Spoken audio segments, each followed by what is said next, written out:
Welcome back to my channel educational news. তোমাদের সামনে আজকের একটা নতুন এডুকেশনাল আপডেট নিয়ে এসেছি। তোমাদেরকে আমি আজকে জানিয়ে দেবো ইউনিভার্সিটি অর্থাৎ বিশ্ববিদ্যালয় কবে ওপেনিং হচ্ছে। তার আগে একটা কথা বলে রাখছি, চ্যানেলে যদি তোমরা নতুন হয়ে থাকো তাহলে চ্যানেলটিকে সাবস্ক্রাইব করতে ভুলবে না নতুন নতুন এডুকেশনাল আপডেট পাওয়ার জন্য। শিক্ষার্থীদের ভ্যাকসিন দেওয়ার পর খুলবে বিশ্ববিদ্যালয়। শিক্ষার্থীদের করোনা ভাইরাসের ভ্যাকসিন নিশ্চিত করা গেলেই বিশ্ববিদ্যালয় খুলে দেওয়া হবে বলে জানিয়েছেন বাংলাদেশের বিশ্ববিদ্যালয় মঞ্জুরি কমিশনের সদস্য অধ্যাপক বিশ্বজিৎ চন্দ্র। আজ রোববার রাতে বিবিসি বাংলাকে দেওয়া এক সাক্ষাৎকারে এ তথ্য জানান তিনি। অধ্যাপক বিশ্বজিৎ চন্দ্র বলেন, বিশ্ববিদ্যালয় আবাসিক হলে শিক্ষার্থীদের ভ্যাকসিন দেওয়ার একটি পরিকল্পনা করেছে সরকার। এখন তো ভ্যাকসিন দেওয়া শুরু হয়েছে। বিশ্ববিদ্যালয়ের শিক্ষকেরা টিকা নিচ্ছে। এরপর ধাপে বিশ্ববিদ্যালয় আবাসিক হলগুলোতেও যে শিক্ষকরা থাকেন তাদেরও টিকা দেওয়ার কথা ভাবা হচ্ছে। সেক্ষেত্রে ভ্যাকসিন দেওয়া সম্পন্ন হলে বিশ্ববিদ্যালয় খোলা যেতে পারে। তিনি বলেন, বিশ্ববিদ্যালয়গুলি আবাসিক শিক্ষার্থীদের বিশেষ বিবেচনায় টিকা দেওয়ার পরিকল্পনা করা হয়েছে।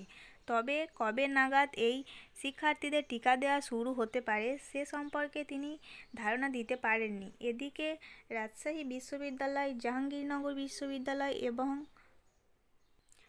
শাহজালাল বিজ্ঞান ও প্রযুক্তি বিশ্ববিদ্যালয় সহ বেশ কয়েকটি পাবলিক বিশ্ববিদ্যালয় শিক্ষার্থীরা আবাসিক হল খোলার দাবিতে আন্দোলন করেছেন।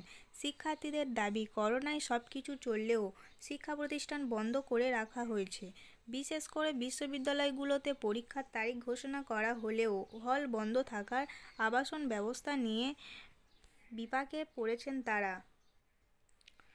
অধ্যাপক চন্দ্র বলেন, শিক্ষা প্রতিষ্ঠান খোলার সিদ্ধান্ত কেন্দ্রীয়ভাবে নেওয়া হবে, অর্থাৎ শিক্ষা মন্ত্রণালয়, বিশ্ববিদ্যালয় মঞ্জুর কমিশন এবং সংশ্লিষ্ট বিশ্ববিদ্যালয় কর্তৃপক্ষের আলোচনায় পরেই খোলার সিদ্ধান্ত নেওয়া হবে। 23শে ফেব্রুয়ারি বিশ্ববিদ্যালয় মঞ্জুরি কমিশন দেশের পাবলিক বিশ্ববিদ্যালয় উপাচার্যদের নিয়ে এ বিষয়ে একটি বৈঠক করতে যাচ্ছে।